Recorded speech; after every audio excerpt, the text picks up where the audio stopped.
You're tuning into the Active Mom Podcast with physical therapist, Dr. Carrie Pagliano, a real mom's guide to all things postpartum return to workouts after baby. If you're a postpartum mom, coach, trainer, or physical therapist looking for answers on how to get back to running, CrossFit, yoga, Pilates, HIIT, you name it, without the fear of pelvic floor issues or doing something wrong, this is the podcast for you. Let's start the show. All right, our story today is going to be a good one, especially for all of you military mamas out there. I'm really fortunate in the Washington, D.C. area. We have a lot of military families come through, and I am just in awe of one, like the sacrifice, two, the amount of physical demands, and three, so many of them go back to duty as moms or even just to be active and have that degree of comparison. And so we have on the podcast today, we have Anna Downs, she spent 10 years in the British Army, and now she's working with postpartum moms. And as soon as I heard this story, I was like, okay, we need to chat. There's some stuff here that we need to know about. So Anna, tell us a little bit about who you are, where you're from, where you live now, and kind of let's get started on your story. Yeah, sure thing. Hi, I'm obviously Anna, and I was in the army and I was really physically fit and I just loved everything about it. And then the process of having kids completely changed the way I viewed my body, and literally my world fell out of my nether regions, and it was a completely life-changing moment, and that kind of led me on this crazy rabbit hole path trying to fix myself, and in the process realized that actually this was my calling, and have kind of picked that up and been doing that for the last 12 years, and it's now led me to serving kind of mainly expat mums in Bangkok in Thailand, where I moved following my husband's job as a teacher out here. So that's kind of a brief history of what's going on and why. Yes, and thank you for staying up late. It's early here in DC. It's late there in Bangkok. So we're doing the global thing today, which is awesome. How old were you when you entered the military? I left straight after I finished my degree, so I was 22. And I never thought I'd join the army. It was I've always been somebody who someone said, I don't think you can do that, and then that's instantly a smoking gun, and I'm in there trying to prove everyone wrong, which was in retrospect not the best reason to join something as frenetic as the army, but it definitely gave me 10 years of incredible experiences that have definitely led me on a path to where I am now. I'm not as familiar with the British military, but is it common for women to join? Like what's the ratio? Um, when I was joining, they had a massive recruitment drive for women, especially female officers. And normally they would only take 30 women 3 times a year. But in my intake, there were 60 of us. And so they were really trying to make a drive. And so my recruitment process, which normally would be about, I don't know, 5 to 10 months, was 5 weeks. So I literally had walked into a recruitment office, and 5 weeks later I didn't know which way was up.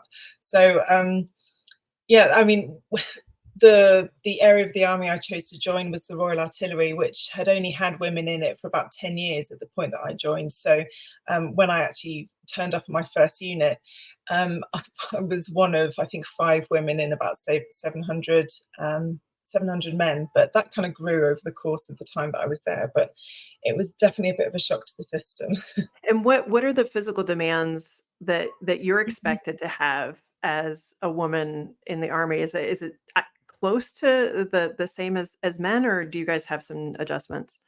There were definitely adjustments. So you got longer to run, you had to carry less weight, but I don't know, I always felt the pressure, especially as an officer, and I'm meant to be leading my men, to be keeping up with them and lifting the same and having the same physical resilience as them. And there were times when I did manage that, and there were times when I definitely didn't. I mean, running is not my forte. I would very much be very comfortable bringing up the rear, making sure everyone was doing okay. That was my that was my leading standpoint at some I point. gotcha. Yeah. And so for this, like you're in there 10 years, you're expected to keep the same physical demands. You have this mindset that you have stuff to prove and you have this capacity. Like at what point were you like, okay, we're done here, we're ready to move on to motherhood?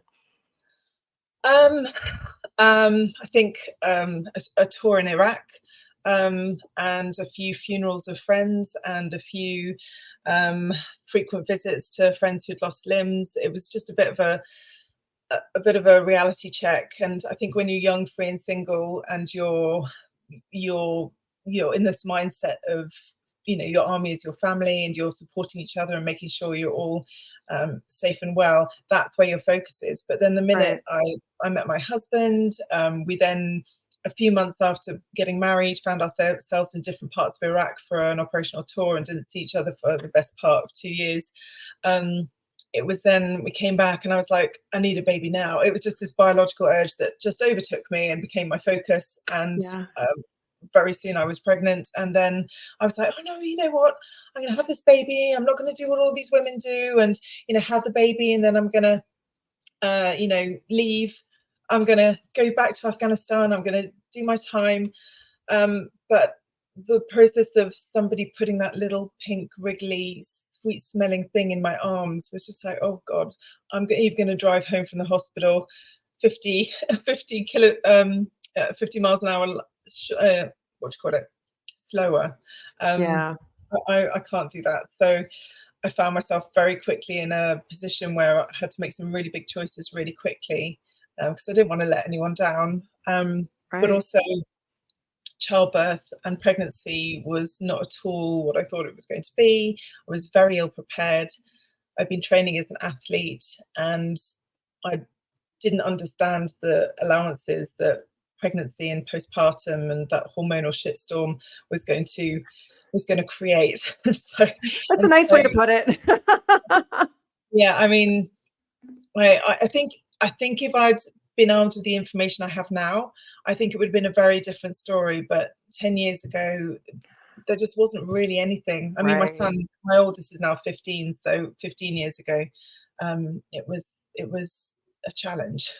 My son will be 13 in February, and then my daughter just turned 10. So that's something this year I've said over and over, and I'm sure people are getting sick of hearing it, but like, we just didn't have resources then. I saw a mom yesterday, her kids are 17, 13, and 7, and she kept doing the stuff that she was given 17 years ago.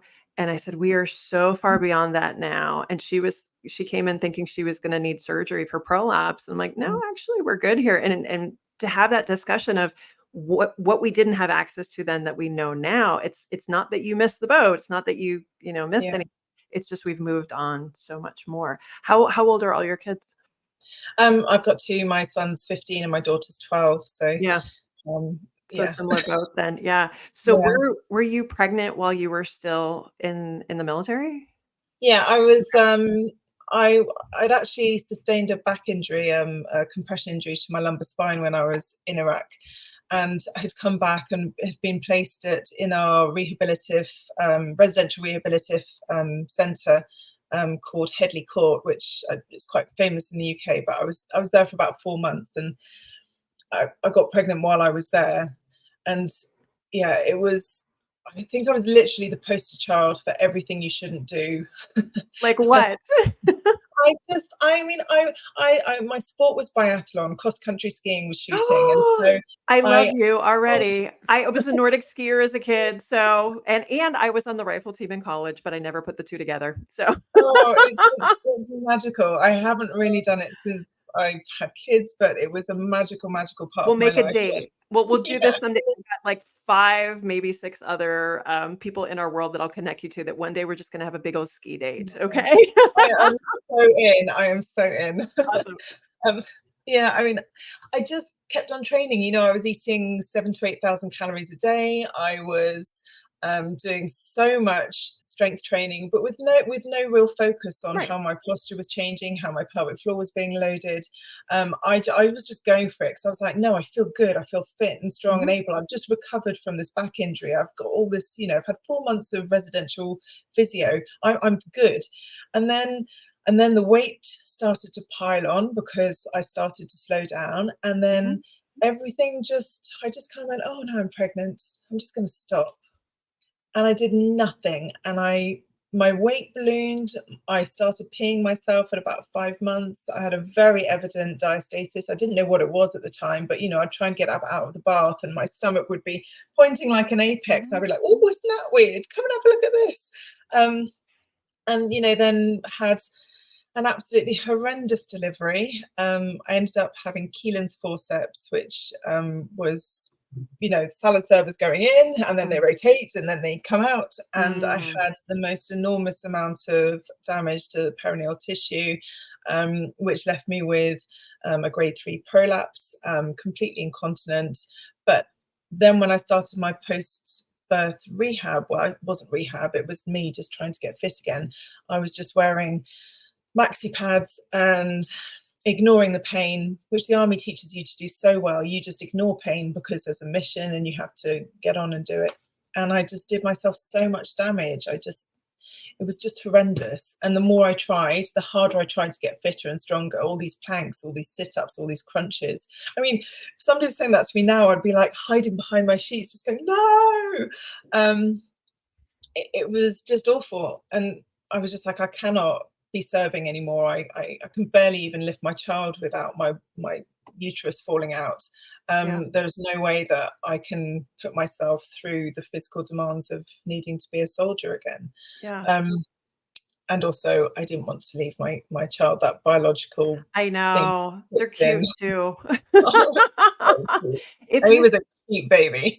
If you think back to kind of when you found out you were pregnant, and what was, I mean, do you remember kind of conventional wisdom back then of kind of what people would say, and how, I mean, as a military officer, what are you kind of trying to navigate at that point? Is everybody like, oh, you're pregnant, go relax, don't do anything? Or was there any expectation for you to stay at a certain level or do certain things? And again, this is 15 years ago.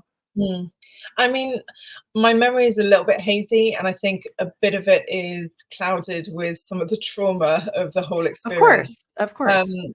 But I do remember the minute I announced my pregnancy, which was about 4 months, because I was so horrendously morning sick, it was very obvious what was going on. I was taken off kind of active duty, so we couldn't go on exercise, we couldn't do this, we couldn't do that, and it was very much, oh, if you feel okay, you can do this. But that we still had, I think the kind of guidelines at the time were still, you couldn't have your heart rate over 140 beats per minute, couldn't lift your hands above your head, you couldn't do wide leg squats, all of those things, which very quickly have been disproven. I mean, I heard your podcast with Christina the other day. Yes.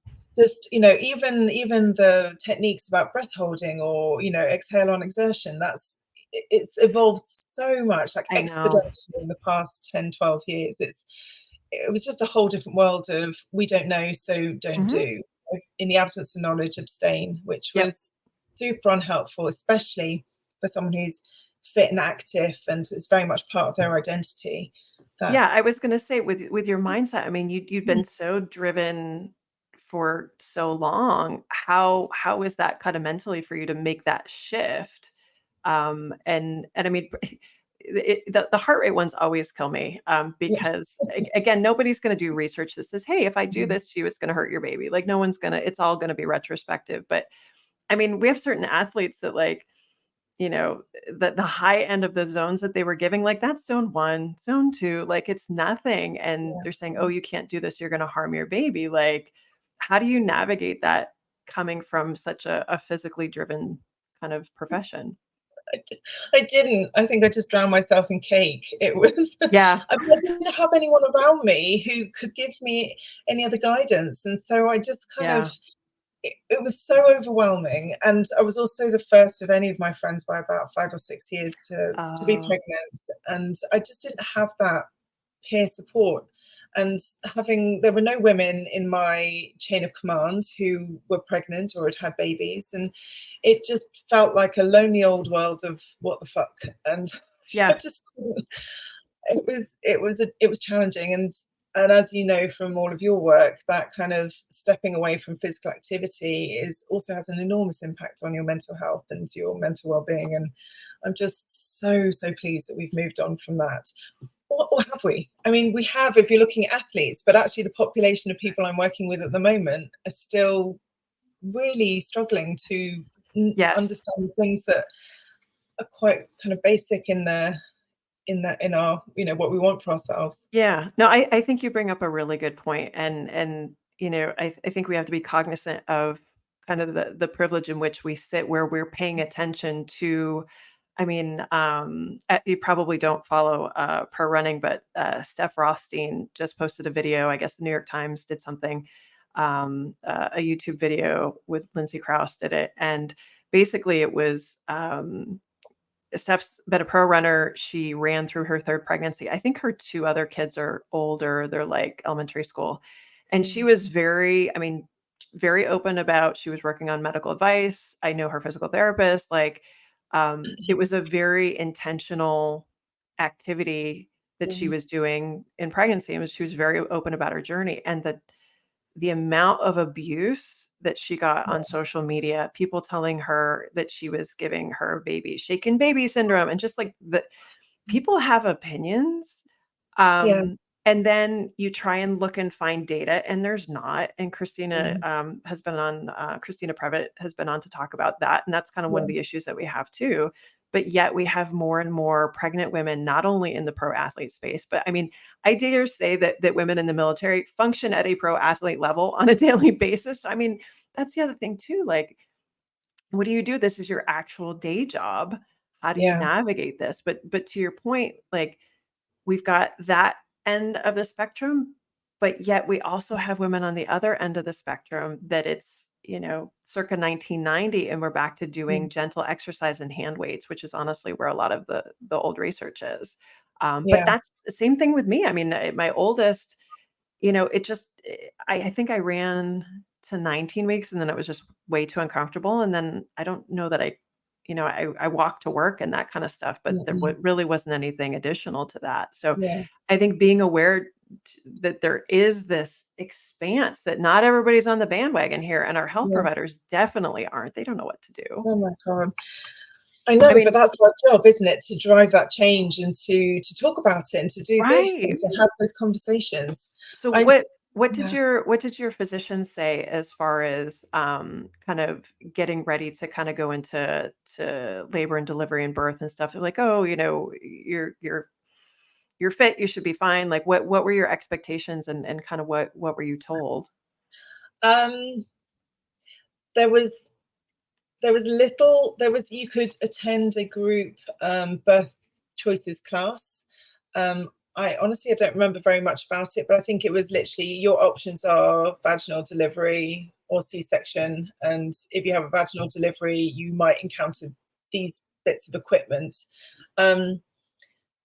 But I chose to do, there's a charity in the UK called the National Childbirth Trust, and it's very famous. I think anyone kind of middle class and above goes and pays for these private classes where you meet other people. It's basically a social club where you learn a little bit about how to become a mum. But I just remember being very strongly advised against intervention or painkillers because of the outcomes, and that when I gave birth, I would blossom like a blooming flower, and my baby would come forth into the world. And if I had candles and music, that would be wonderful. And it was such a lovely sentiment, and I really bought into it. I have a playlist. And there is definitely a time and a place for that. But I feel there's got to be a balance between preparing somebody for the physicality of birth and not scaring the crap out of somebody. And I definitely was not prepared, and it was very traumatic. And when my husband was there pumping up our pool in our living room for me to have my home water birth with my candles and my playlist, and the midwife is saying, we got to red light her into hospital, hadn't even ever occurred to me that could be an option. And I feel that I think we've still got a long way to go with our mums and helping prepare them and giving them the factual information, so then they can make a choice. So at least if things do go wrong, Right. they're not then traumatized by this experience. Yeah. No, it's prepare and not scare, really. I mean, Yeah. so it sounds like you were kind of planning a home birth. You got your candles, you got your playlist. Like, how did it all go down? How far along were you? I was so I've been laboring for about, I don't know, about 7 or 8 hours, and I was about 9 centimeters dilated, but he was back to back and brow Mm. presentation, and he just wasn't coming. His heart rate was plummeting, and we tried a few different positions, tried a few different methods, and nothing was working. And I lived about 40 minutes away from the nearest hospital, so Oh, it was a quick shover in the back of the van and off we go. And the rest. what's going on in your head at this point? I mean, are you Uh, still thinking it's possible that this could kind of play out the way you thought, or No, okay. no. We were driving the wrong way around roundabouts, trying to get Oh no. the quickest way to the hospital. I mean, it was a bit touch and go for a while, but um, it was all okay. My son arrived absolutely fine. It was just the perineal damage that was the real problem, because he was already kind of there and coming. So a C-section Yeah. wasn't an option at that point, which I'm also quite pleased about. I've since had to have open abdominal surgery, and that's no picnic either. So No, it's not. It's not. And I love that you equate those 2 because so many times people don't. And I'm like, "No, you got gut like a fish. It's major yeah, abdominal surgery. It yeah. all of it's major. All of it's major. None of it's No, minor. None of that's it's one of my minor." biggest pushes at the moment, is to have that conversation with the healthcare providers that I'm working with, and that pre-care and that aftercare is Mhm. so different when you're comparing abdominal surgery to C-sections, especially when we're looking the differences between what's happening with men and women. And Right. when you have a C-section, you go home and you're already lifting 24/7 a 3 to 4 kilo dumbbell, and that is with you all the time. And you would never say to somebody who's just had abdominal surgery, right, pick that up. That's going to stay with you for the next 4 to 6 weeks until you're feeling a bit stronger. Right. We have to help prepare people for motherhood movement patterns and what that's Yeah. going to look like in our actual life, rather than this idealistic, don't lift your baby, don't do this. Right.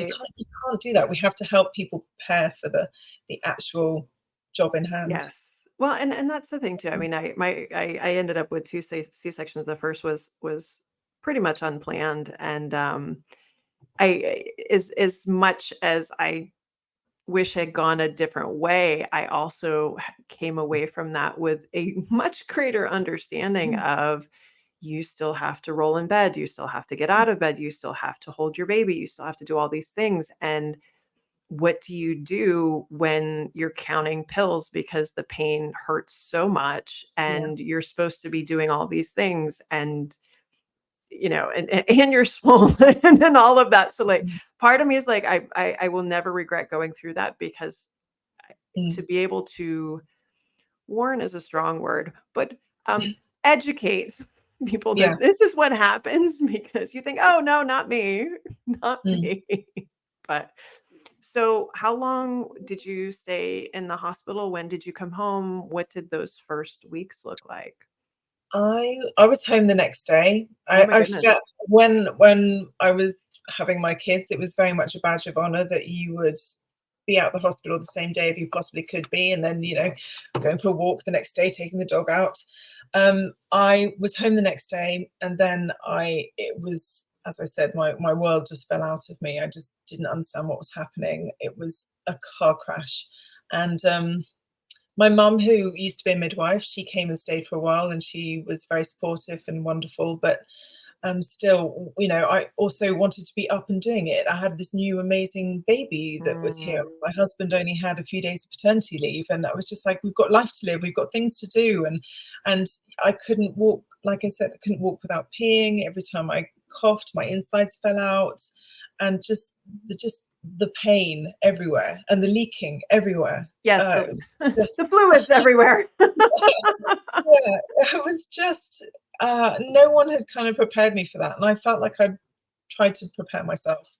Um, but yeah, I mean, as I said, it ultimately led me on a journey of self-discovery, and like most people who end up working their vocation, mine came from my own story and trying to fix myself and ensure that people felt empowered to advocate for themselves and to make informed decisions rather than just being a passenger. I really, Yeah. really feel very passionate about that. So fast forward, you eventually decide to have another pregnancy.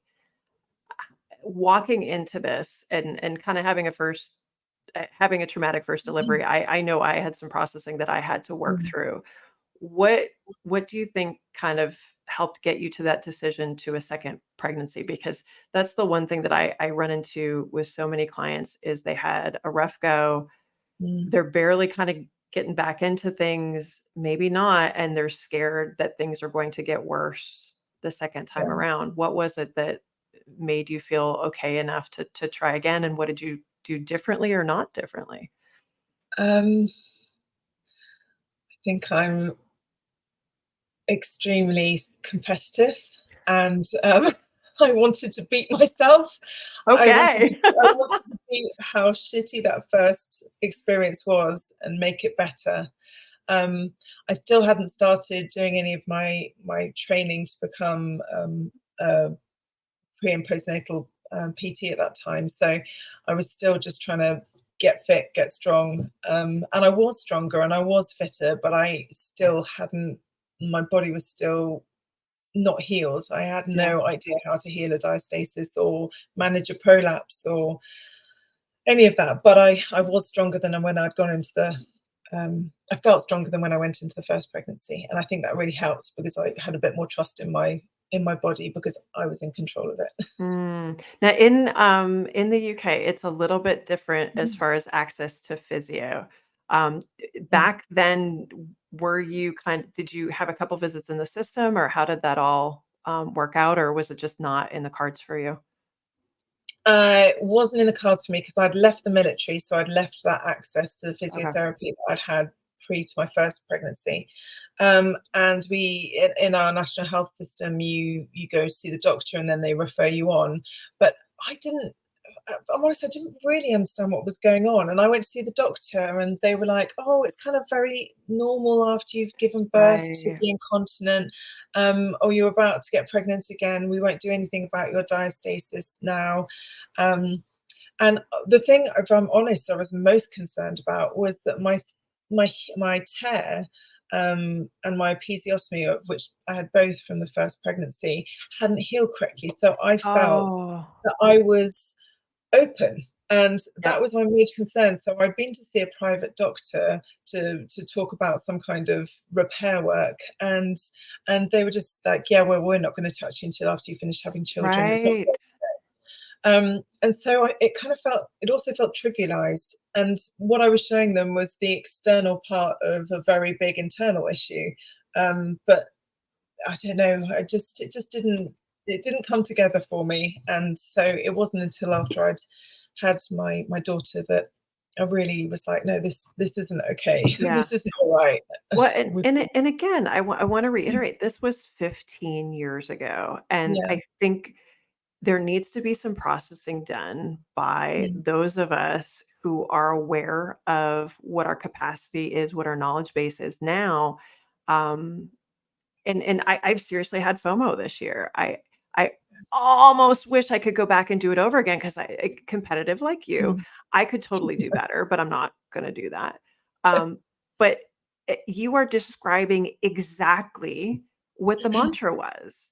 And Mm. what we've been fighting against for so long is just inaction of, oh, you're going to have another baby, screw it up one more Yeah. time, and then we'll fix it after you're all done with it. Or this is just how it is. And that messaging still pervades Yeah. in our healthcare system. Mm. It's still when people go to their gynecologists or their OBs.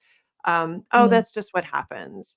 And I Yeah. think the shift now, I honestly, as much as I hate social media on certain days, women have more access to information and are looking for better. They don't want to live that way. But again, I Yeah. want to reiterate, this was 15 years ago. We had no other options. We did Yeah. not have the stuff that we have now. And I think it's hard to see some of this stuff where people are doing all these things now because professionally we're feeling like, yeah, okay, this is great. But I almost think that we need to grab our mom group and go back and be like, hey, can we have the updated course here Yeah. because we kind of missed a little bit. Yeah, we really did. There was a massive, massive gap in my We need to, knowledge, even about my yes, own body. I yes. just, I think one of the first things I say to my clients when we're talking about their pelvic health, and I'm not a physiotherapist, I'm very much a personal trainer, is, when was the last time you actually had a look at your genitals? When was the last time you had a touch? I'm not talking about sexually unless that's the way the wind takes you, but when was the last time you had a look? And if we lined up a few photographs of other people's, could you recognize yours? Right. No one, nobody says yes. Yet I reckon every single man I know would recognize their own genitals if they were in a lineup. Because, Yes. I think culturally or just libido wise, especially after you've had kids, so many people are just not thinking about it yet. How can you advocate for yourself if you can't go into a situation with a medical professional and go, no, this really isn't normal for me, because I know what's normal for me, because I've looked, I've touched, I've felt it. And it's alarming how many people are just like, oh, you know what, I don't know, maybe it was I don't know, maybe it was after my stitches came out, but that was 5 years ago. And it's like, oh, darling, Yeah. please go home, get the mirror out. Well, and I think advocacy in that way, depending on how you were brought up too. I mean, I Yeah. found that you want to do something different and you'll do things different for your kids first. Yeah. And so Yeah. sometimes that's the first step to your own advocacy is you Yeah. don't want your child to go through that. And Mm. I mean, love my mom. Mom didn't give me much talk. Sorry, mom, you didn't. Although we had a great talk the other day about menopause. So we're getting there. We're working on it. And so for me, it was very important that my kids looked and understood. And Mm. I remember one day my daughter said, "Oh, my urethra hurts," and she was like 3. And my husband's like, "Well, how does she know where that is?" I'm like, "Trust me, she knows where it is." Like she Yeah. knows how to look. She knows and Yeah. that's one step more. So if we're going to do that for our kids, then we can. I think that makes it a little bit easier to be like, hey, now we got to have that grace for ourselves. We've got to do Mm. that for ourselves and make that conscious shift. But no, Yeah. you're so right. Like it's a lot of things. It's culture. It's how we were raised. It's expectations. It's, a lot of stuff. So many things. And also, if you've had trauma in your birth, then there's an Mm, enormous disconnect with wanting to yes. think about it. And I'm finding as well with people navigating their return to intimacy after they've had babies as well, so Hmm. many people won't have had a touch or a feel Right. themselves before they are facing something much more intimidating. Exactly. Yeah, Exactly.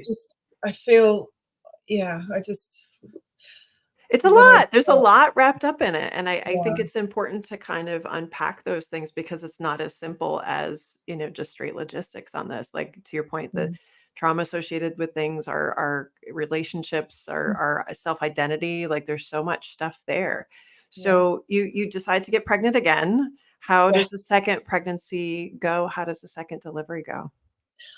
Second pregnancy was much better, but I had partial placenta previous, so Mm. my my ability to have a home birth again, which would have been my my desire, was vetoed, and it was a good thing because my labour from start to finish was under 3 hours, Oh, and and when I arrived in the hospital about 10 minutes before I delivered, just climbed up onto the bed onto all fours, and my daughter was here, but I did have a massive bleed, and it was a good job that I was where I was. So it was traumatic in different ways, mainly more traumatic for my husband than for me because I was a bit out of it. But mm, yeah, but another beautiful, healthy baby. good, It good. was okay. And then how do you decide? You're like, okay, I got this parenting thing down. I know how to do this. How do I do this recovery thing? Yeah, I just was like, okay, so I'm going to try again. I'm going to try my sit-ups. I'm going to try my crunches. I'm going to Google some stuff. I'm going to speak to some people. And I was lucky that one of my friends at the time was a GP, very skilled doctor, and she was like, Anna, this is just not normal. You can't keep on doing the same thing and expect a different result. And then I was like, okay, right, I'm gonna be proactive here. I'm gonna beat myself again.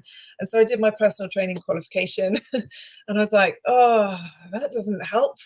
There's nothing in here. They're still telling me to do crunches and planks and sit-ups, strengthen my core. We need to have all those good movements. And I was like, that's just not gonna to cut it.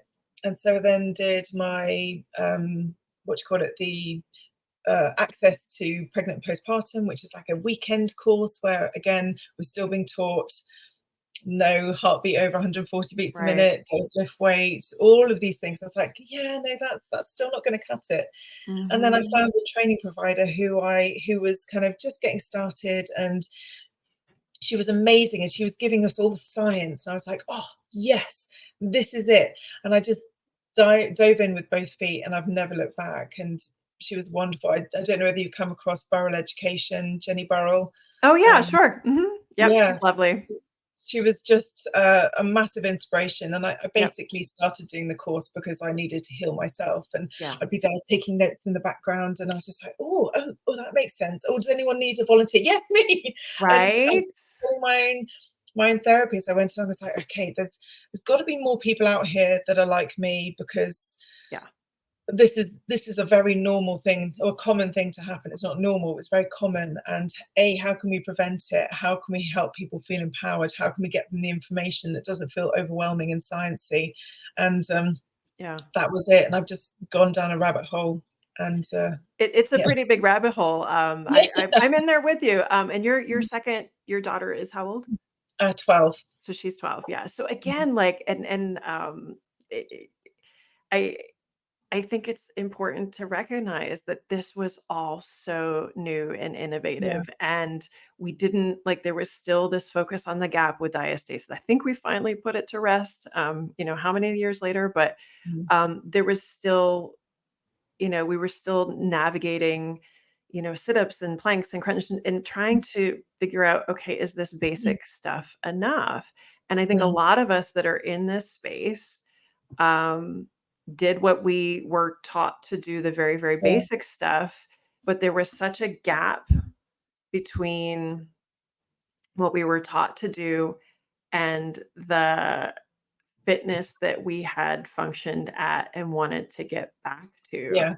And it wasn't a clear path. And I think it's a lot clearer now. I'm really jealous. But so you dive in, you're trying to fix yourself. Like, at what point are you like, all right, we're not going back to the military. This isn't happening. I'm going to do this whole new path and try and help other people the way that I needed help.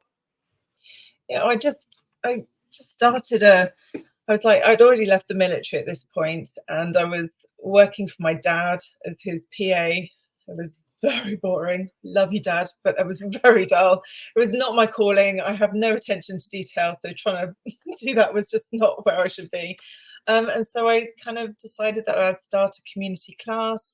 I'd bring in some breastfeeding counselors, and there'd be like a little mini creche. And I was kind of trying to create an alternative to the coffee and cake mornings that I'd been going to, which wasn't helping me get fitter or stronger.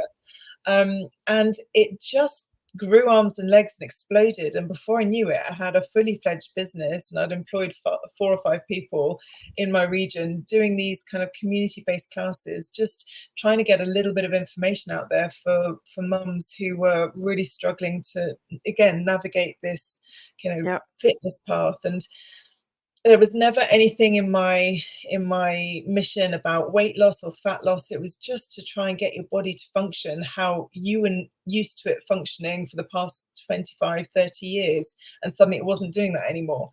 So it was just setting up these community classes and getting a business going. And that was the start. And then I never looked back. I love that you said that it's the alternative to the coffee and cake. I love that.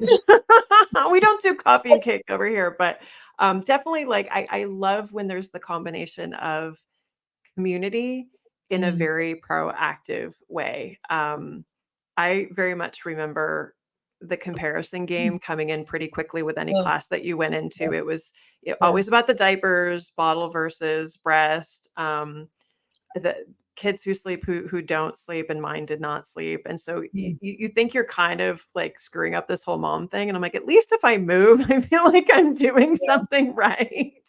Yes. Yes. And it was, part of my healing journey as well, to connect with Yeah. other women who'd experienced the same things and be able to. I didn't know it all. I still don't know it all, but I was still a little bit unsure, but I knew that I knew more than Bob, who was running a body Right. combat class in the local council gym. And that's nothing against Bob. He was great.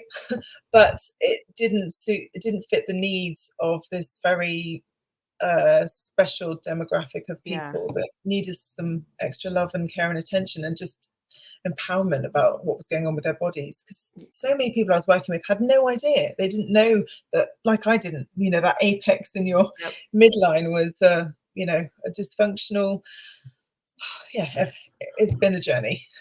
Definitely, definitely. So looking back now, like when you work with clients now, if they are early on in pregnancy, what are the things that you share with them that you feel are most important? Um, I will ask them a ton of questions. I want to know what they feel is important, and then you can discover where their gaps are or where their blind spots are. And then I try and just guide them to some of the science, or ask them how much they want to know, because it can be so overwhelming. And Yes. I'm very much working with a normal population of people. I'm not working with athletes. So most people are coming to me having maybe done a bit of exercise, group exercise classes before, maybe done a bit of yoga, but they're not hardcore athletes. They're not CrossFitters. They're normal people who are just like, oh, I'm pregnant. I think I should Hmm. do something. And so it's just trying to guide them down a path of gently prioritizing a few things, like their pelvic floor health, making sure that they've got elasticity and function, and making sure they've got breath coordination, and see what gives them the best rigidity through their core. Whether it's, I heard you, I loved that episode you had with Christina, talking about the disproven things about Valsalva and external Yeah. exertion, and just finding the right thing. It's I don't know, there are so many things I want to do, but also prepare people for the physicality of birth and parenting, because it doesn't stop on D-Day. You have to be Yeah. ready to run from the minute you've given birth. So just helping people to see beyond the point of delivery, which I found that most birthing classes, most parenting preparation things are very much focused on those first few days and Yep. hours, opposed to what's going to happen in the next 6 months while you're desperately trying to heal and your baby's getting heavier and heavier every day. Yeah. So I agree. I think the area gets missed the most is after that first mm, 6 weeks. Those first mhm, couple of weeks for sure, because I think, you're just trying to stay yeah, vertical at that point. But with here in the States, obviously, because we apparently have to go back to work sooner. We don't get a year off, unfortunately, but getting through that maternity leave and then back to work, I think, is one of the biggest areas that gets missed, because moms, they kind of get sort of settled in mm, during maternity leave, and then all of a sudden the switch gets flipped. You're doing childcare drop off. You're expected to be back at work full time. You're exhausted, but you're still, have all yeah, the demands, and you're supposed to go back to workouts and all that kind of stuff too. I just feel like it's a missed opportunity to help yeah, moms transition and kind of temper those expectations a yeah, little bit. yeah. What is life like? How long have you been in Bangkok now? We're into our 9th year now. So Oh we my arrived in goodness. 2015. It was meant to be just a quick little adventure for a year, and Oops. it got us. It's What what culturally, as far mm. as pregnancy and maternal care and postpartum, what kind of cultural differences have you noticed living there? I mean, I mean, there are some amazing practitioners in their own right, but it's private medicine, which is different to the UK. So you very much go and see a specialist for that thing, and there's not a lot of holistic kind of wraparound care. Um, I feel like we're decades behind. There is no speciality of pelvic health physios in Thailand. You have a few physios who are trained to use the biofeedback machines, but there is no manual therapy. So trying to find somebody who I can refer my clients onto for internal assessments and for release work is really hard. But I've kind of got a relationship with a physiotherapy center now, and we're writing training programs to help them figure out how to access their pregnant and postpartum follow-on care, so beyond just the massage and the ultrasound. It's really exciting, but it's super slow. But you have to start somewhere. I mean, with the private medicine in Bangkok, between 80 and 85% of all births are C-sections. I mean, nationally it's about 35%, but in Bangkok, in the private hospitals, it is exponentially higher, and a lot of that is cultural. People choose an auspicious day, or they choose the monks have given them the date which is going to be lucky to give birth. But also there's a lot of old school practice around your pelvis is too small, your baby's head's too big. I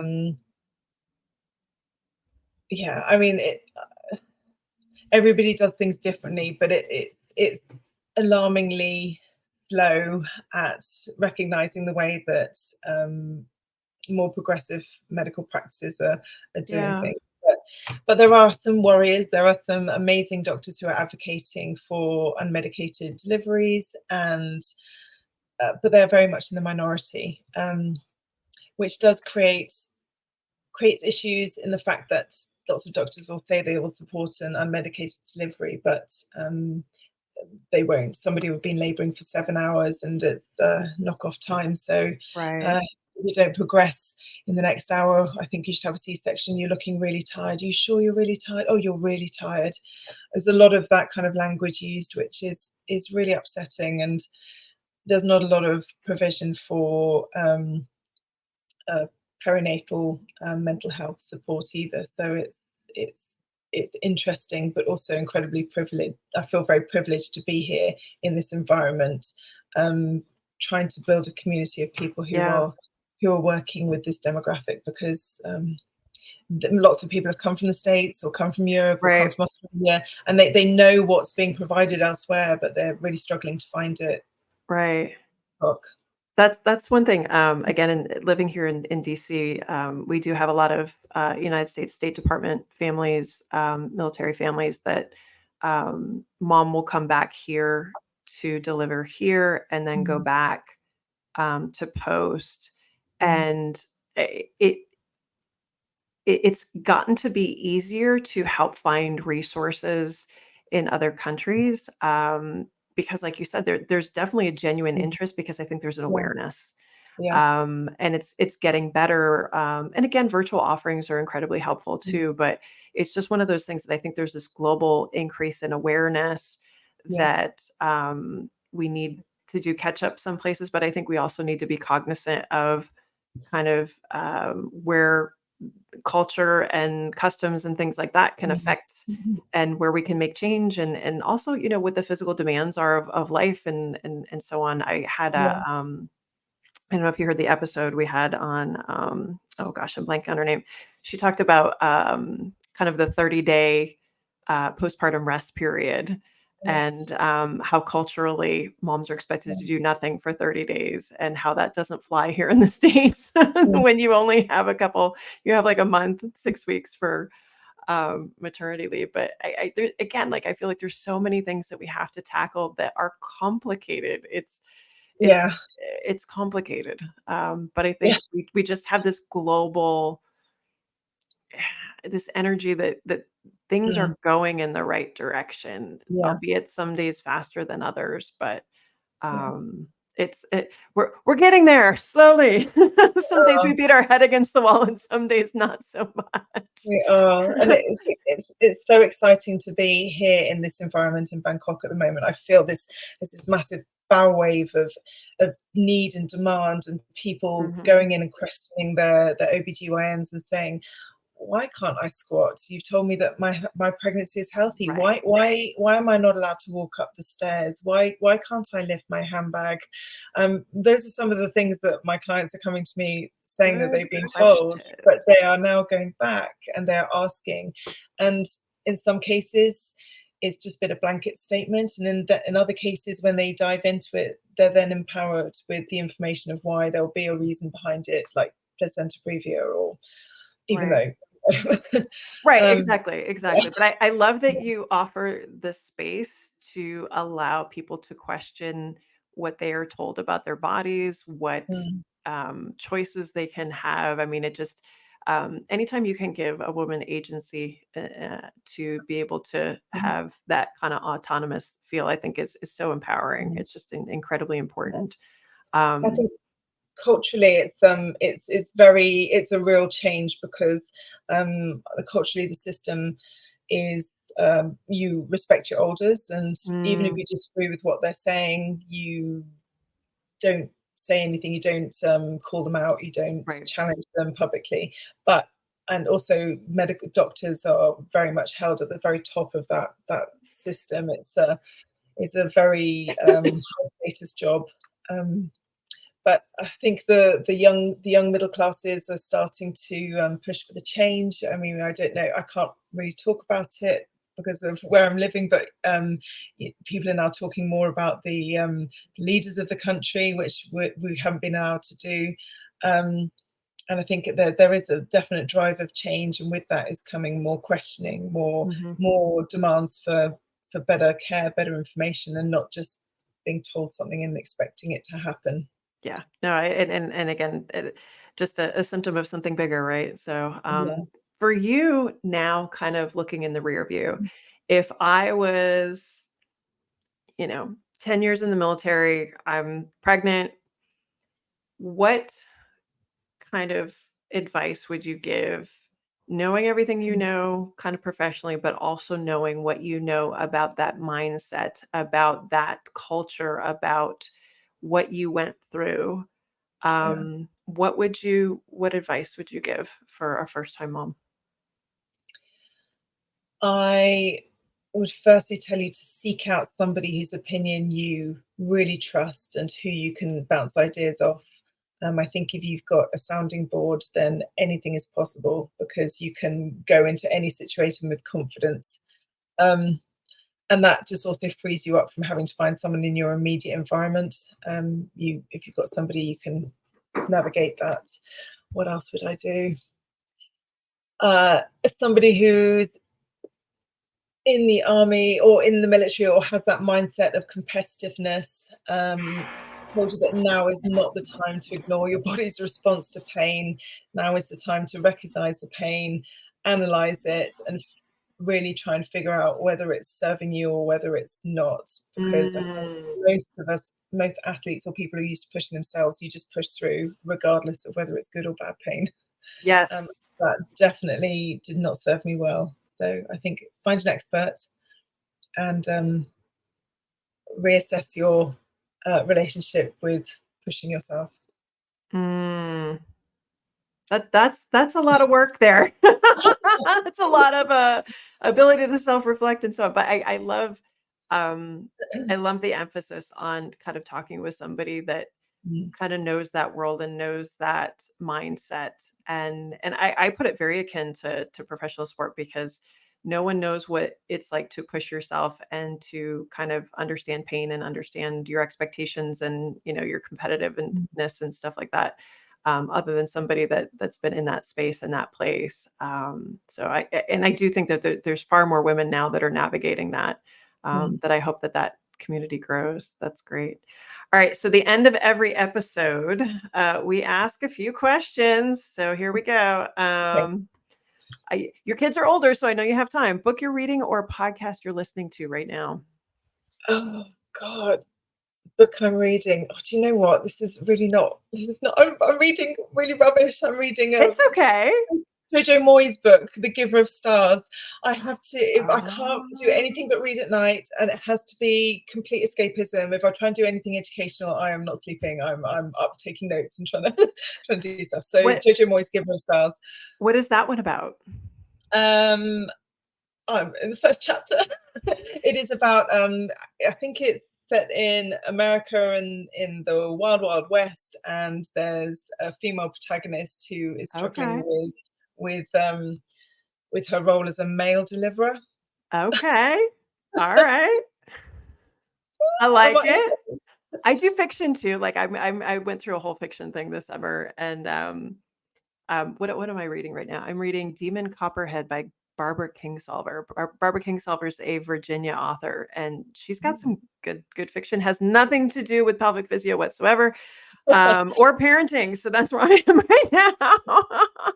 Do you listen to podcasts other than ours, of course? I do, but I'll be honest. I've been in a phase of hustling at the moment, so I understand.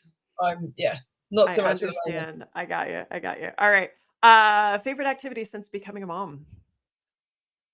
Oh God, I love sitting and watching trashy TV with my daughter and son snuggled up with their little hot hands around the back of my neck. I just, it is the one thing that if I've had a really crappy day, I come back and they're just my little cup fillers. They just fill me back up, and yeah.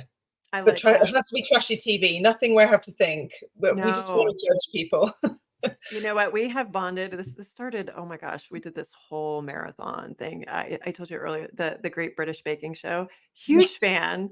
Love it. All the new episodes are back on now. And we were talking before the show about the first episode that they were supposed to make cake, like an animal out of cake, and how Prue was like, tell us about your beaver, and how I had to explain to my 10-year-old that she cannot do that joke at school and why. She's like, well, why do they call it a beaver? I'm like, oh, girl. Love it. But now we can have those conversations. So those of you with little ones, this is what you have to look forward to is hot hands and beavers. Yeah. Okay, I'm good together. the other day, I kid you not, when my daughter's in swimming, I've been taking my son out to walk with me with the dog. So we'll go down by the trail by the school where she swims. And the random conversations that come out of boys, by the way, like somehow we got talking about sperm and egg. And I was like, did you not have this talk with your dad? And he's like, well, it's like, is it weird that I ask you this stuff? I'm like, no, not at all. It's fine. What else you got? You know. And penis talks. So we've got all that coming. All right. Next one. Who is somebody, who are you fangirling over right now? Like who's somebody in this space that you've been really just loving what they've been putting out? I really love Katie Sinclair. Okay. Yep. I'm really loving her stuff, and I'm loving Christina as well. She's just anybody who's writing PhDs about stuff which nobody's touching. I'm so fangirling on her right now. Yes. No, Christina, like it's so funny. We got to kind of chatting on Instagram, I guess in the last couple of years, and we probably message every day, which is really funny because my favorite friends are my online friends. Which I don't know what that says about my local friends. Sorry. But it really, there's so many people. And again, I'm going to make a list of the people that I am going skiing with, and you are now on that list. So I've got a physio in Finland. The pictures she puts out in the winter are the bomb. There's one in Chicago. I think there's a couple out west. Like all of us that did skiing kind of growing up or in high school. I actually, I can't remember her name. She was an American Olympian in Nordic. She's going to come on, and she works in mental health and postpartum mental health. So I think we're going to interview her in the next month or so. So that'll be on in 2024. So I was like, we need a Nordic skier.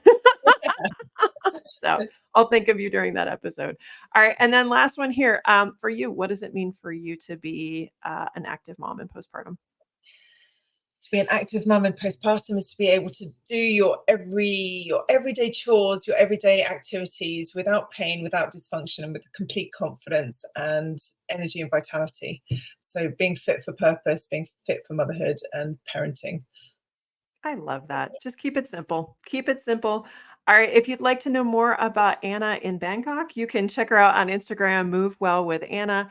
Anna, thank you so much. I cannot wait for our ski date whenever and wherever Right. that will be. And thank you so much for being open about your story Thank and you. for all the work that you're doing on all parts of the world. So thanks for being on the show.